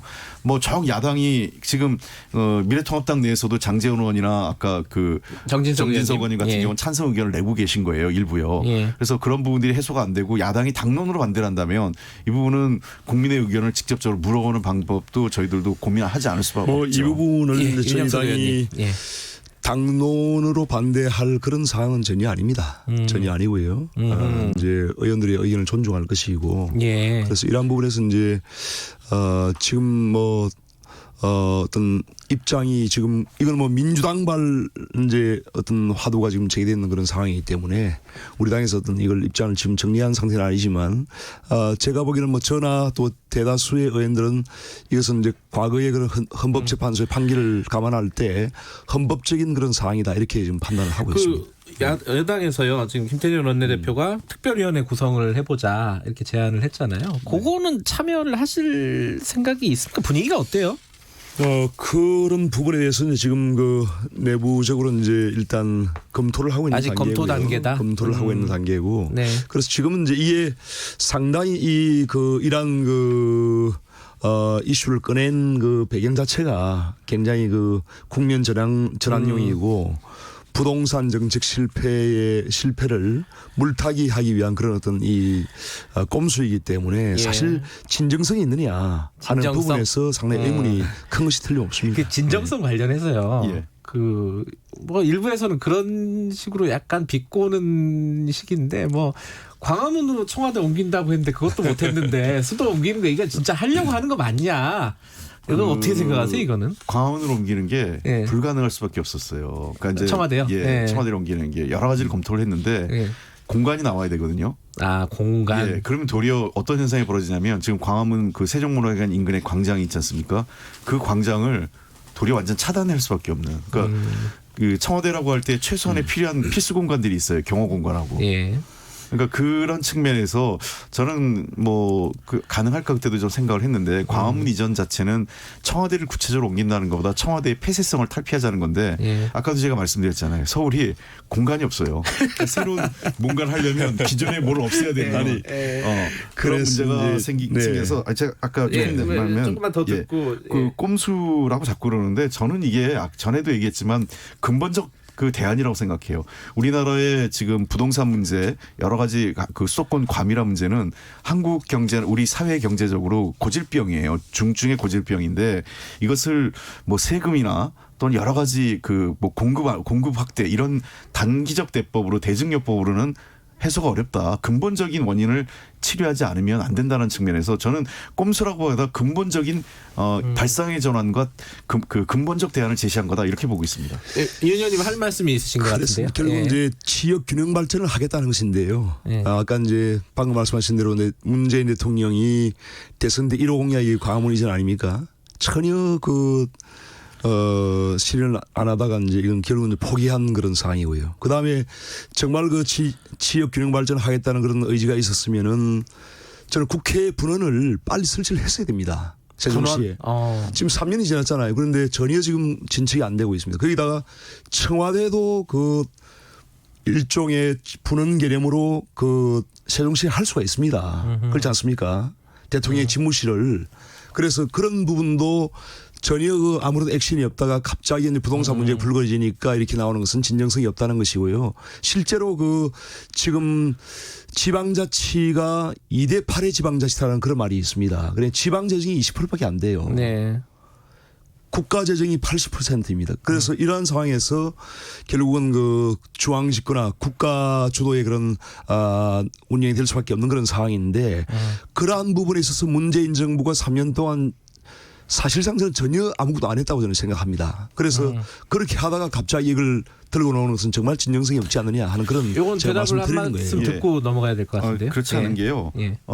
저희가 국정과제에서 이미 지방분권 이 연방 수준의 지방분권을 위해서 재정이 2대 8인데 3대 7까지 조정을 하고 계속 했고 지금 거의 3대 7에 육박하고 있습니다. 그래서 아직은 도달 못했는데 3대 7로 가고 있고 궁극적으로는 4대 6까지 가야 된다고 생각을 합니다. 그런데 이게 잘 아시는 것처럼 그 정권과 무관하게 그게 뭐 저희 우리 당 정권이 박근혜 정부 때보다 오히려 후퇴하고 있어요. 아니 안 그렇습니다. 그거는 재정의 어떤 그런 측면에서 볼 때 재정 부분 많이 했고요. 그래서 현재 중앙에서 했던 거를 지방으로 이전한 게 상당 부분 있습니다. 그래서 시도당 그 시도지사 연석회의에서 관련된 내용들이 계속 꾸준하게 얘기됐고 3대 7까지는 저희가 이미 계획대로 추진해 가고 있어요. 근데 이제 그 말씀에 이제 한 말씀씩 들었으니까요. 아까 이제 수도권 과밀화 이게 근본적인 문제고 그걸 해소해야 된다라고 말씀하셨는데 이 부동산과 연결해서 생각하면요. 국회하고 청와대 옮기면은 서울의 부동산 해결이 될까? 이게 이제 궁금한 부분이고 또 하나는 그러면 저쪽 이제 예컨대 이제 세종시로 옮기면은 세종시가 또 부동산 난리가 나지 않을까. 벌써 막 움직인대요. 막 이 말 나오고 나서 그게 좀 궁금해요. 어떻게 지금 생각하고 계신지 그런 부분에 대해서는 이거는 홍 의원님이 좀 말씀해 주시죠. 저는 그래서 뭐 제가 지금 여러 가지 정책 대안들 같은 걸 생각을 하는데 공급 확대만 갖고는 해결할 수 없고요. 그 공급을 어떤 것을 공급할 거냐 문제입니다. 그러니까 결국은 지금의 우리가 1주택 1소유주 그러니까 1가구 1소유주택 개념에서 1가구 1거주주택 개념으로 바뀌어야 됩니다. 싱가포르 같은 경우가 가장 대표적으로 전 인구의 80% 이상이 그 싱가포르 정부에서 제공하는 임대주택에서 생활하고 있거든요. 그러니까 지금 우리가 공공 임대주택이라는 것을 저소득층에 대한 지원으로 보는 게 아니라 저는 이게 이 모든 일반인들의 주거 형태를 임대주택 형태로 공급을 아주 좋은 곳에 저는 뭐 강남이든 그 세종이든 이런 쪽에 공공 임대주택을 줘서 지금보다 획기적으로 그 임대료를 시장의 월세 전월세 비용 있지 않습니까? 그걸 한 절반 이상으로 낮출 수 있다고 봐요. 그래서 이런 이 수도권을 비우는 것과 함께 그러니까 수도권의 유입을 차단하는 거죠 일단은요. 그다음에 두 번째는 새로운 그 형태의 주거 개념을 전환하면서 공급해 나가는 방안이 필요하다 이렇게 생각을 합니다. 이 의원님은 어떻게 생각하세요 이 부분은? 그래서 이제 수도권 유입을 차단하는 것도요. 지금 그 억지로 인위적으로 한다고 되는 게 아닙니다. 그 추세가 있거든요. 그리고 코로나 이후에 지금 지역의 젊은 인구가 지금 수도권은 많이 올라오고 있습니다. 그래서 이제 결국은 점점 직장을 잡기 어렵다 보니까 도시로 이렇게 하는 그런 추세가 있죠. 최근에 지금 2016년도에 서울시에 주민등록 세대수가 418만 가구였어요. 그런데 지금 20만 가구가 늘었습니다. 인구는 좀 줄었지만은 세대수는 자꾸 늘죠. 1인 가구도 늘고 자꾸 이렇게 이제 하기 때문에 그래서 2016년도에 서울의 그 주택 보급률이 96.3%였던 것이 지금 더 떨어졌어요 지금.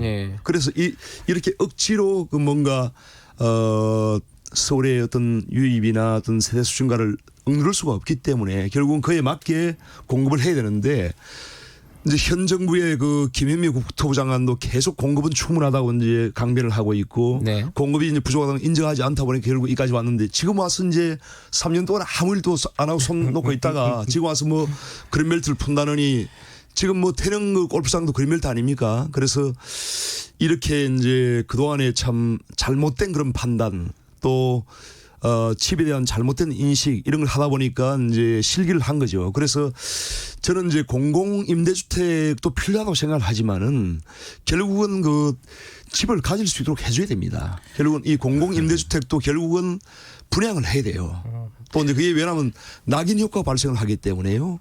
그 공공임대주택에 산다는 것이 결국 낙인 효과가 발생하기 때문에 거기에 살고 있는 사람도 사실 그걸 그렇게 알겠습니다. 이 얘기는 또 하나의 큰 주제이기 때문에, 그렇기 때문에 이런 지금이라도 그런 공급이 부족하다는 부분에 대해서 좀 명확하게 인식을 정확하게 하고 거기에 맞게 대책을 수립해야 된다고 생각합니다. 그 부분에 한 말씀 드리면 제가 서울에서 사니까요. 서울 같은 경우 그 공급 확대라고 할 때 기존에 되게 지금은 재개발 재건축이거든요. 재개발 재건축을 통해서 공급이 늘지 않습니다. 거의. 도리어 심한 경우에는 다세대 주택 일부에서 재개발 재건축할 경우에는 실제로 세대 수는 가구 수는 줄어드는 형태로 재개발이 되기 때문에 공급 확대하고도 잘 맞지 않아요. 주거 형태가 뭐 좀 더 그 고급화되고 뭐 환경이 개선될 수는 있을지 몰라도 공급 확대 개념으로는 안 된다는. 아까 제가 얘기했잖아요. 뭘 하려면 없애야 늘린다고. 그게 이제 제가 조금 말씀드리면 얘기가 안 끝나네. 끝내야 되는데. 우리 서울의 지금 재건축 같은 경우는 35층 청구 제한을 하고 있고 용적률도 대부분 250%입니다. 그래서 이거를 어떤 공공 임대주택 같은 것을 늘리는 그런 조건 또 일부 기부 체납을 하고 하는 그런 조건을 해서 용적률을 대폭 상향을 해야 돼요. 그 고민하고 있습니다. 그 청구도 대폭 상향을. 부동산 그렇게 하면 공급이 충분히 늘어날 수가 있습니다. 부동산 얘기를 더 디테일하게 가면은 그 얘기만 하다가 이제 끝날 것 같아가지고요. 어쨌든 21대 국회에서 옮기는 것 마무리를 하겠다라는 이 의지를 갖고 계신 거예요? 실제로 국면 전환이 아니라? 그렇죠. 해보겠다는 거고요. 뭐 그건 야당하고 적극적으로 지금 야당 의원들께서 동조하신 분이 계시니까. 근데 서울이 지역구신데 내려가면 불편하지 않을까요? 그건 뭐 제 불편함이니까. 양산은 좀 낫겠네요. 올라오기가. 저희들은 큰일 났어요. 이거 옮기면은 이 출연을 어떻게 해 이거? 정치인분들 출연은 거의 전화로밖에 안 되는 그런. 저희들도 옮겨야 되나? 그런 생각도 들고. 어쨌든 같이 가시죠. 이 얘기는 여기까지 하고요. 몇 가지 이제 국회가 좀 시끄러운 부분이 있는데 추미애 장관 탄핵소추안 제출하셨잖아요. 요거는 야당한테 좀 물어봐야 되는데 이거 통과되기가 힘들잖아요. 제출하신 이유가 뭐예요? 사실 이제 지금 뭐 민주당 쪽에서는 당론에 조금이라도 위반되면 막 징계를 하고 이렇게 하기 때문에 이탈표가 안 나올 거로 생각을 하는데요. 일단 이탈표가 안 나오면 어렵죠. 이거 무기명이잖아요, 사실. 이거는 그렇지만은 지금 제가 보기에는 뭐 지금 분위기가 40명 이상이 이탈표가 있어야 되는데 좀 기대하기 어렵지 않겠다 생각이 들고요. 그렇지만은 이제 추미애 장관이 그동안 참 너무 잘못했어요. 뭘 잘못했습니까?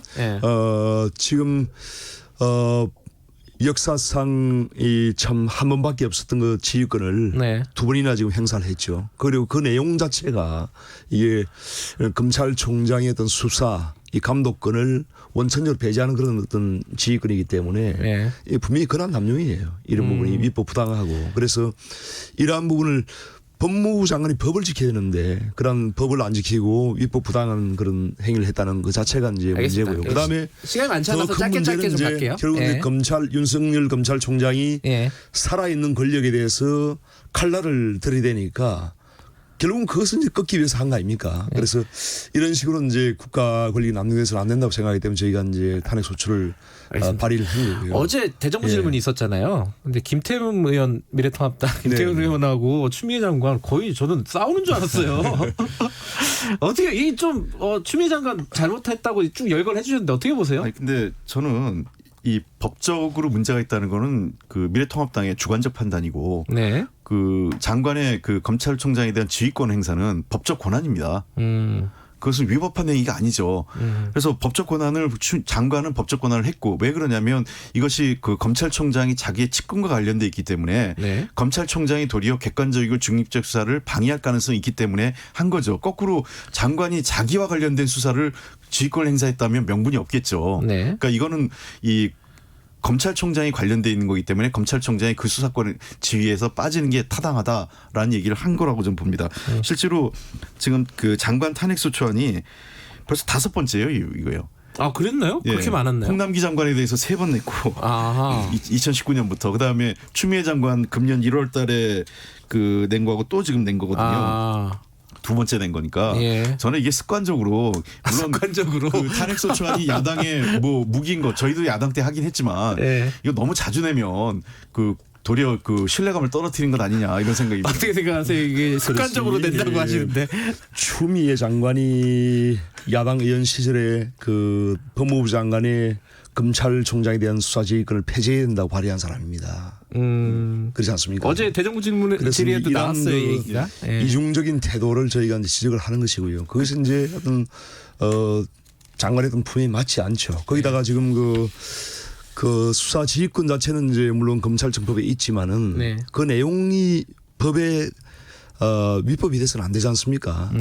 적법하게 이제 그걸 행사를 해야 되는데 검찰총장의 수사지휘권 자체 그 수사를 하고 감독을 하는 그 자체를 원천 배제하는 것 이건 뭐 그런 구체적인 사건에 대한 그런 지위가 아니죠. 그렇기 때문에 그것을 원천적으로 일반적으로 이렇게 배제하는 것은 위법하다는 것이고 부당하기 때문에 저희가 그걸 문제 삼는 것입니다. 그래서 거기 보면 분명히 구체적인 사건에 대해서 이제 지휘를 한다고 되어 있지 않습니까? 구체적인 사건 지휘한 아니죠. 이것은 포괄적으로 이 자체를 수사지휘권 자체를 배제를 한 거기 때문에 그것이 맞지 않다는 것이죠. 한동훈 검사와 그 채널 A 기자와 관련된 문제에 대해서 딱 찍어서 그 사건에 대해서 개별 수사에 대한 수사지휘를 한 거고. 근데 그 아까 대정부 질의에서도 나왔다고 제가 말씀드렸는데 과거에 수사지휘권 폐지해야 된다고 얘기하신 분이 이렇게 하는 거는 좀 말이 안 되는 거 아니냐 이런 질의에 대해서는 어떻게 생각하세요? 또 그런 식으로 하면 야당도 할 말이 없는 게 왜냐하면 왜 그때 그 법안이 통과가 안 됐을까요? 야당이 반대한 거거든요. 그러니까 이게 뭐야 이게? 자, 그러니까 그때 우리가 2004년도에 그 열린우리당 시절에 발의한 건데 여당이었죠. 여당이 발의한 건데 도리어 그 당시에 법안이 왜 통과 안 됐겠습니까? 그러니까 야당과 합의가 안 된 거죠. 여당도 할 말이 있네요 여기 대해서. 장관님 이제 본인의 어떤 당사자의 문제이기 때문에 본인의 그런 과거 행적과 지금 하는 행위가 전혀 맞지 않기 때문에 그래서 추미애의 적은 추미애다 이런 말까지 나오는 겁니다. 그래서 정말 알겠습니다. 여기 채널 A 그 검언 유착 의혹 사건 여기까지 들어가면 시간이 없을 것 같고 시간이 한 2분 남았는데 한 1분씩만 그 서울 부산 시장 선거 후보 내야 된다고 생각하세요? 이건 홍 의원님부터 먼저. 저의 개인적인 생각을 물어보신다면 저는 그 정당은 후보를 내고 그것 자체가 그러니까 그런 여러 가지 우리가 원인을 제공한 면도 있고 또 그 후보를 내는 것이 적합하냐의 논란도 있지만 정당이라는 것은 선거를 통해서 국민에게 그에 대한 모든 것 평가를 갖고 심판받는 게 더 책임 있는 자세다. 도리어 후보를 내지 않고 제3의 다른 후보를 옹립하거나 회피하는 것이 훨씬 더 비겁하고 정당하지 않다고 생각을 하고 다만 현재 당의 입장이라는 건 정강이 있죠. 그게 꼭 낼 수 있느냐 없느냐를 단정적으로 하진 않는다고 생각을 해요. 제 입장에서. 근데 그 문제에 대해서는 조금 더 심도 있는 그 검토와 함께 이후에 국민과 지금 당장 우리가 결정하기보다는 좀 더 시간을 갖고 당원과 당론 그 국민들의 의견을 무겁게 받아들일 필요가 있다. 그리고 차기 당대표가 나오시면 그때 판단해야 될 몫이 아닌가 생각합니다. 개인적으로는 내는 게 맞다라고 생각하시는데 저는 그게 더 책임 있는 공당의 자세라고 생각합니다. 윤 의원님은 어떻게 생각하십니까? 요거는. 그래서 이제 민주당이 욕을 먹는 거예요. 이 상황에 따라서 이 말을 자꾸 바꾸기 때문에 욕을 먹는 것인데 이 부분은 이제 문재인 대통령이 당시 대표 시절에 이란 당원을 규정했다고 저도 들었습니다. 보니까 확인을 제가 해보니까 부정 또 부패 이런 중대한 잘못을 했을 때는 후보를 공천하지 않는다 이렇게 돼 있지 않습니까? 바로 이제 이게 박은순 전 시장의 그런 행태가 부정이에요. 부정. 잘못된 행동 아닙니까? 올바르지 않은 행동. 부정. 그 문맥대로 해석을 하면 그런 겁니다. 알겠습니다. 잘못된 행동을 중대한 잘못을 했는데 해석이 됐는데 여기까지. 당연히 그건 내서는 안 되고요. 문재인 대통령이 여기에 대해서는 사실 이런 입장을 저는 밝혀야 돼요. 왜냐하면 3부 예고도 해야 되고 바쁩니다. 오늘 여기까지요. 두 분 고맙습니다. 감사합니다. 최고의 정치 미래통합당 윤영석 의원님, 더불어민주당 홍익표 의원님이었습니다. 자, 2부는 여기까지고요. 3부에서는요. 노회찬 의원 오늘이 2주기입니다. 그래서 추모 앨범이 나왔다는데 추모 앨범에 참여하신 분들 모시고 노래도 좀 듣고 관련된 얘기도 좀 나눠보겠습니다. 일부 지역국에서는 해당 지역 방송 보내드립니다.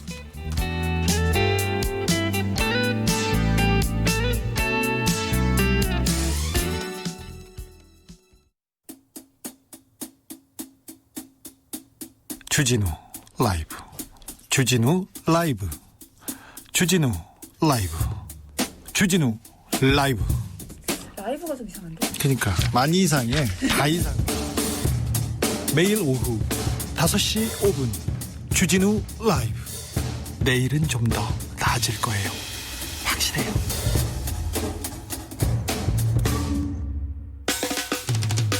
오태훈의 시사본부. 오태훈의 시사본부. 오태훈의 시사본부. 오태훈의 시사본부. 오태훈의 시사본부. 오태훈의 시사본부. 평일 낮 12시 20분 KBS 44기 성우들과 함께 듣는 오태훈의 시사본부. 점심 먹고 시사 한입. 지금 시각은 8시 30분입니다. KBS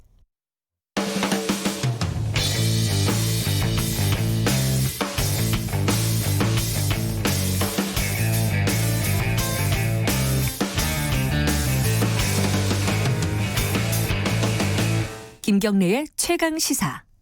머리에 성남꽃을 꽂고 내가 죽으면 머리에 성남꽃을 꽂고 나도 죽어서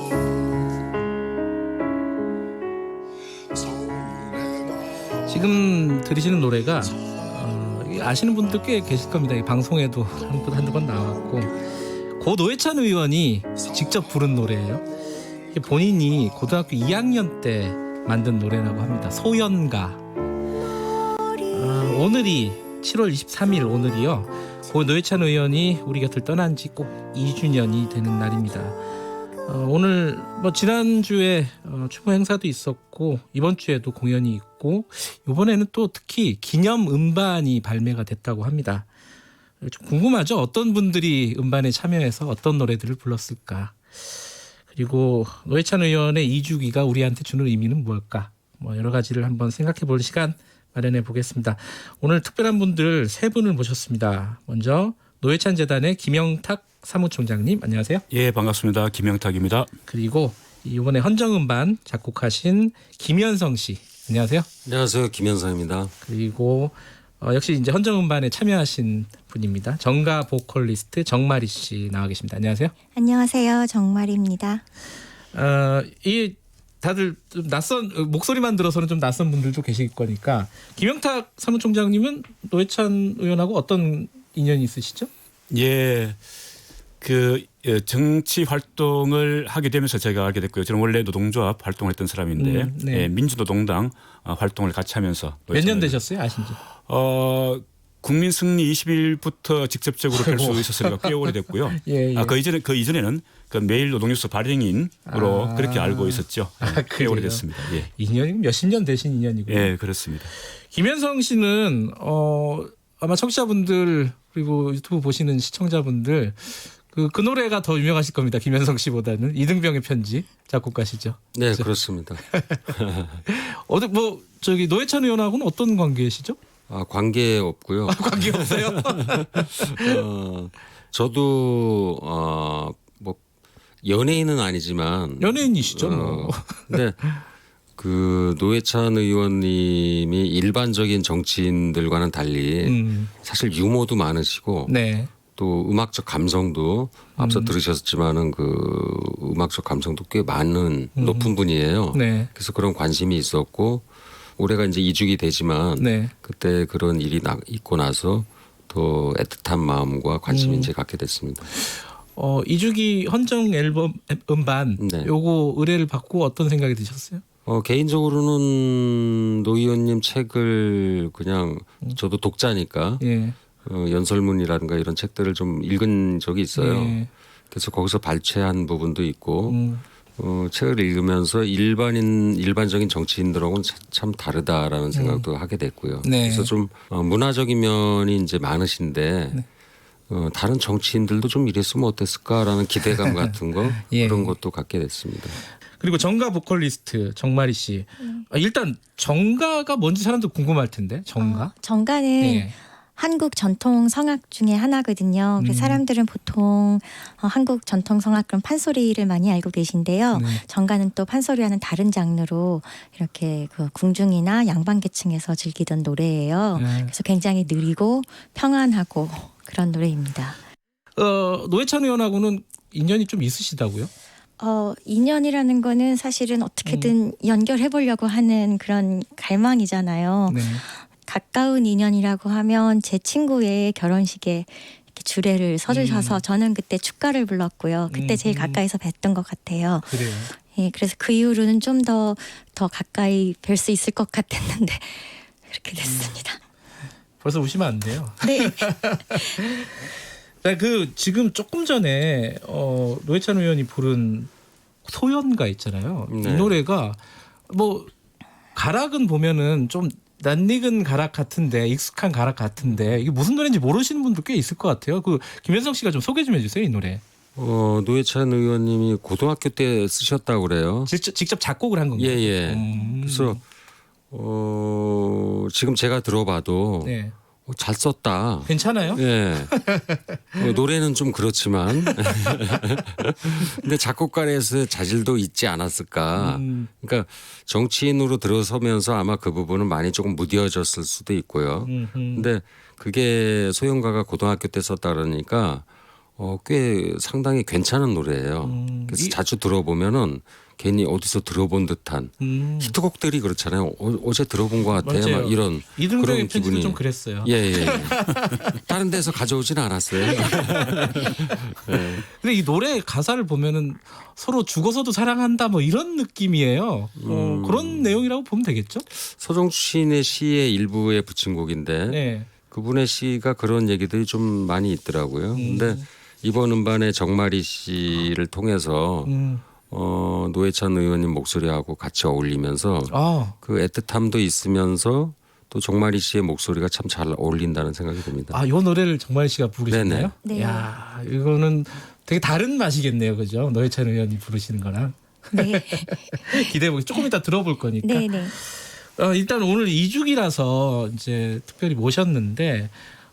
행사들도 많고 여러 가지 기획을 많이 하셨죠, 노회찬 재단에서. 어떤 것들이 있는지 간단하게 좀 소개 좀 해주세요. 예. 일단 뭐 지난 18일 날 마승 모란공원에서 추도식을 했고요. 그러니까 재단에서는 코로나 때문에 많은 분들이 오시지 못하기 때문에 그 온라인 추모관을 열었습니다. 그 온라인 추모관에 들어오시면 그 노회찬 의원님의 그러니까 어릴 적 일기부터 시작해서 상당히 많은 부분들을 보실 수 있으니까 꼭 한번 들려주시면 좋겠고요. 그 노회찬 재단 홈페이지 가면 있나요? 예, 노회찬 재단을 검색하셔가지고 홈페이지 들어오면 그쪽에 연동이 될 수 있습니다. 오늘도 공연이 있다고요? 예, 헌정 음반이 나왔으니까 추모 공연을 하게 됩니다.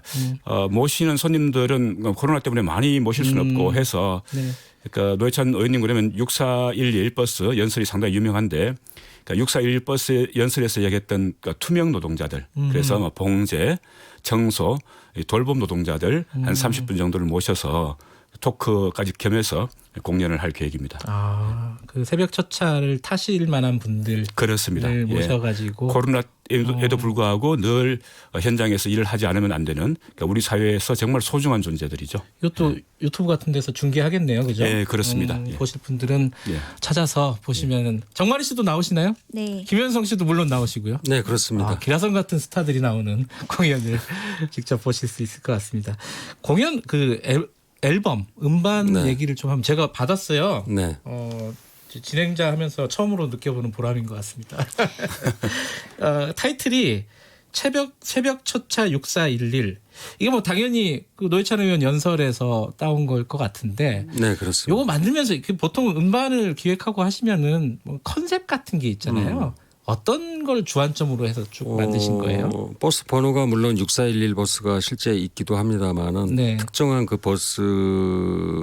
버스라기보다 전국에 있는 그 새벽 첫차를 타는 분들의 풍경, 이야기, 어떤 삶의 이야기들을 담으려고 했고 노회찬 의원님의 그 시선이 바로 그런 것을 바라보았다는 생각을 해요. 그래서 노랫말에도 이제 그런 부분들을 많이 반영했습니다. 이게 그 새벽 첫차 정말 타보셨어요? 아니요.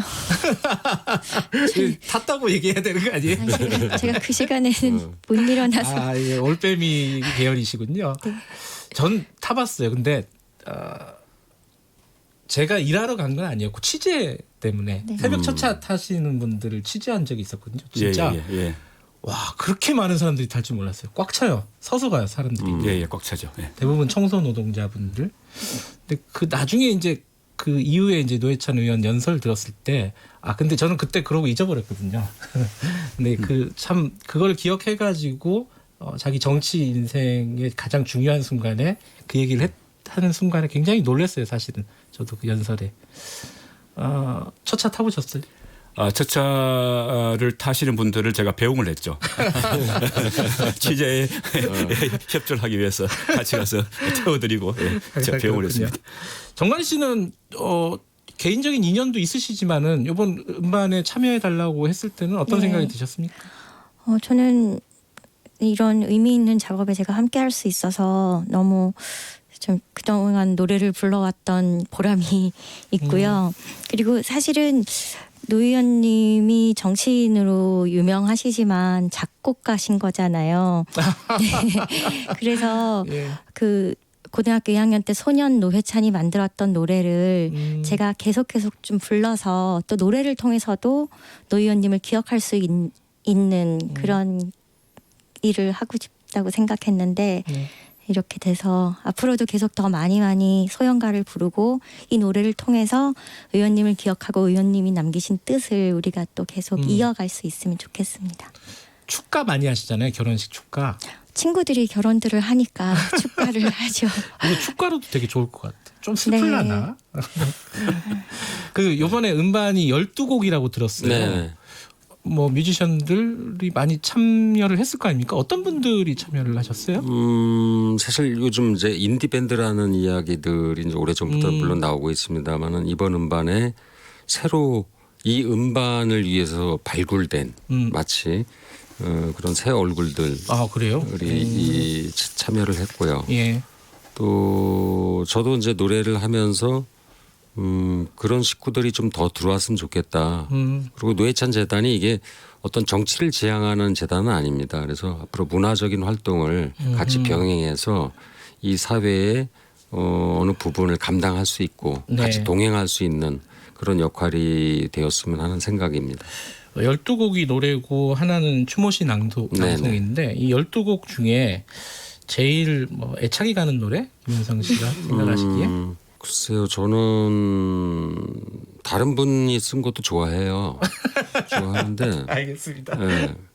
소연가 좋아하죠. 네. 이번엔 정마리 씨가 했지만 다른 음반 때 아마 제 소리의 질감으로 이렇게 한번 불러보고 싶은 욕심도 있습니다. 진짜. 예. 다른 노래 중에 왜냐하면은 그 노래를 제가 지금 불러달라고 요청을 드리려고 그러니까 하나 말씀해 주셔야 돼요. 그러면 새벽 첫차를 타볼까요? 거의 타이틀곡이라고 할 수 있겠네요, 그렇죠? 그렇죠, 예. 그러면 새벽 첫차 한번 들어보겠습니다.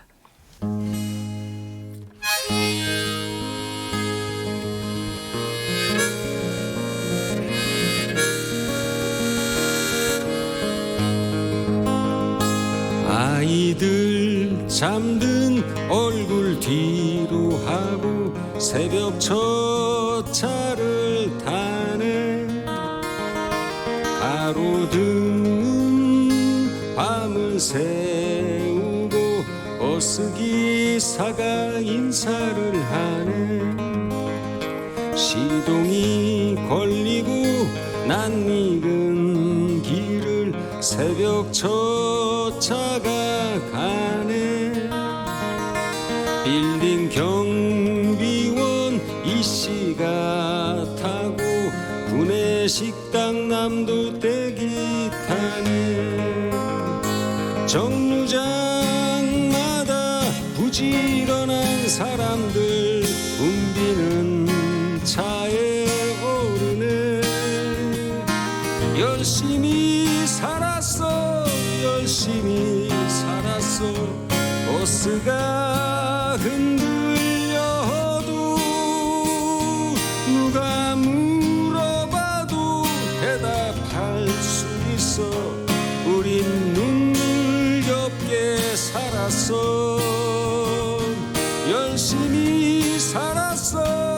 열심히 살았어 손잡이를 놓치지 않고 아이들 잠든 얼굴 뒤로 하고 새벽 첫차를 타네 찬바람에 눈물이 나네 새벽 첫차가 출발한다네 출발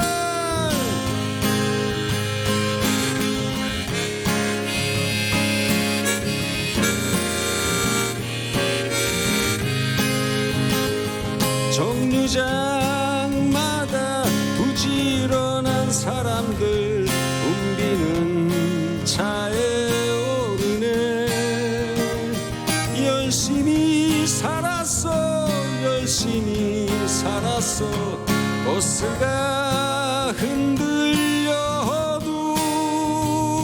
누가 물어봐도 대답할 수 있어 우린 눈물겹게 살았어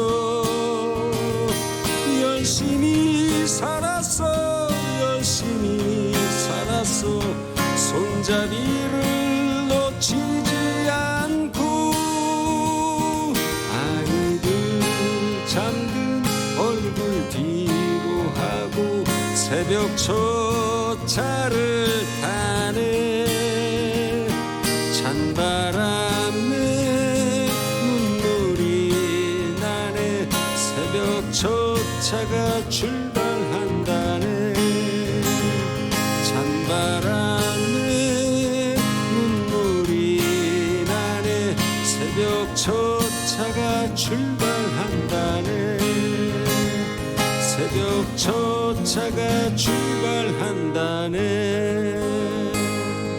출발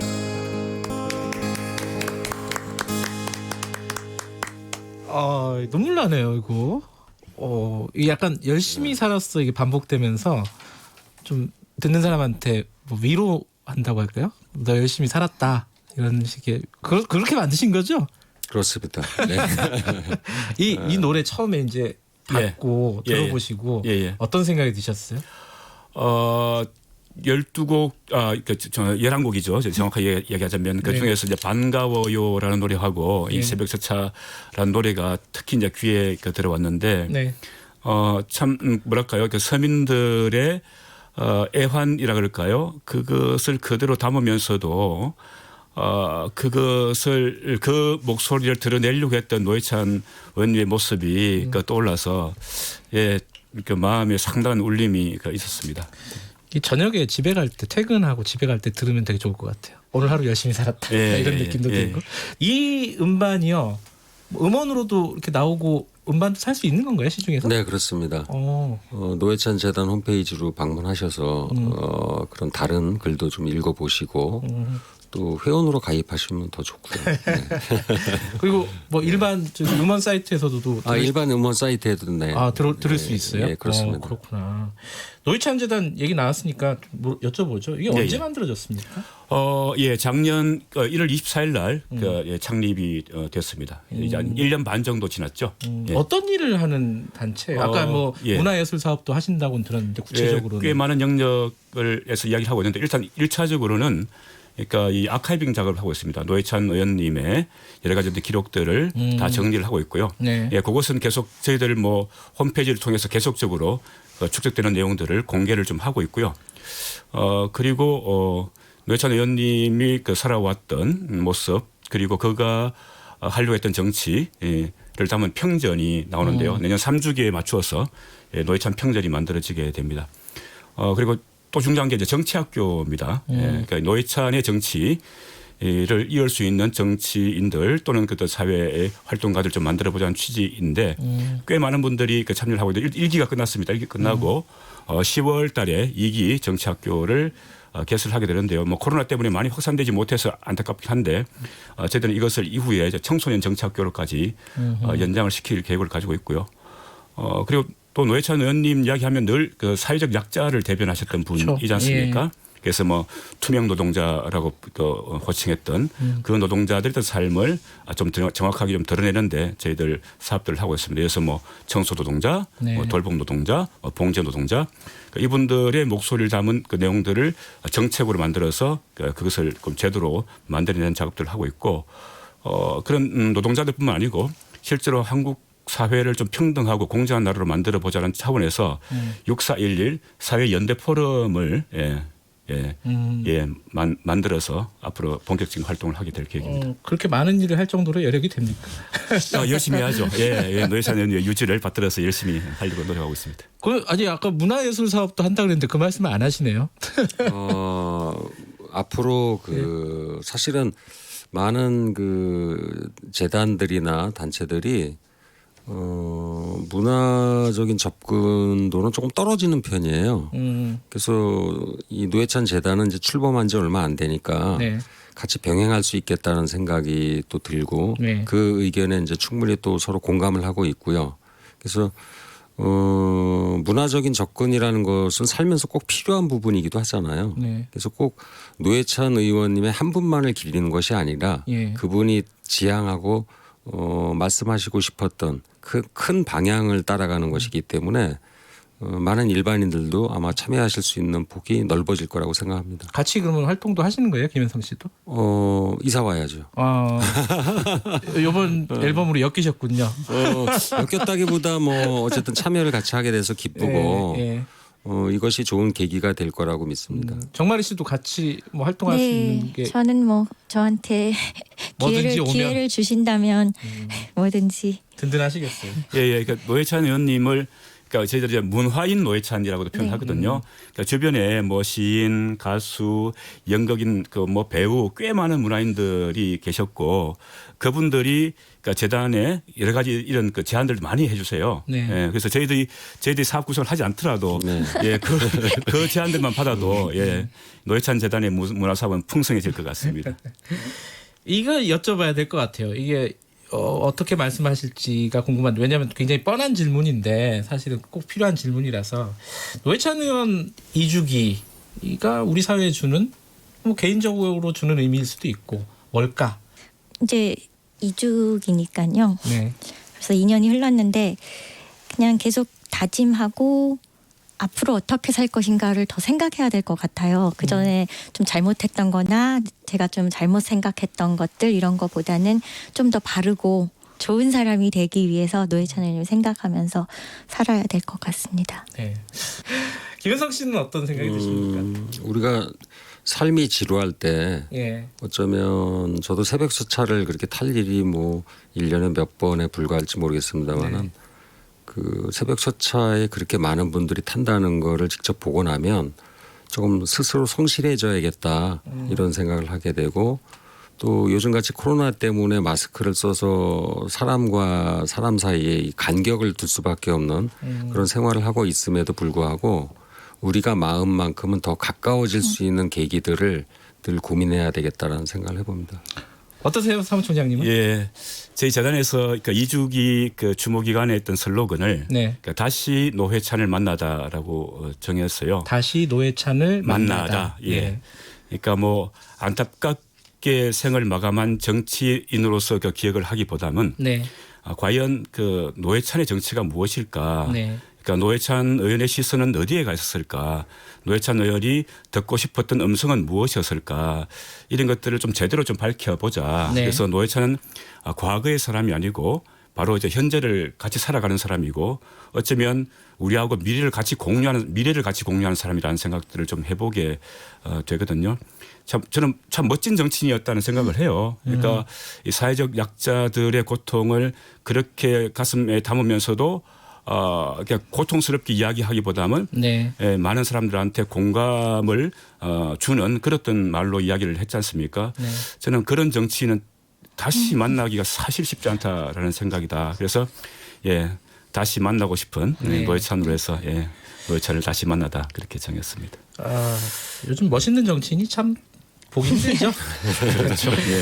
고 노회찬 전 의원 2주기를 맞아서 저희들이 특별한 분 세 분과 얘기 나눠봤습니다. 노회찬 재단의 김영탁 사무총장님 그리고 헌정음반을 작곡하신 김현성 씨 그리고 정가 보컬리스트 정마리 씨 세 분과 함께 얘기 나눠봤는데 좀 살짝 울기도 하고 그리고 되게 즐겁기도 하고 그랬습니다.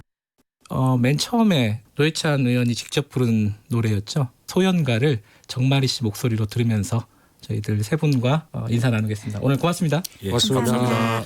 네, 7월 23일 김경래 최강시사 여기까지 하고요. 내일 아침 7시 20분에 다시 돌아옵니다.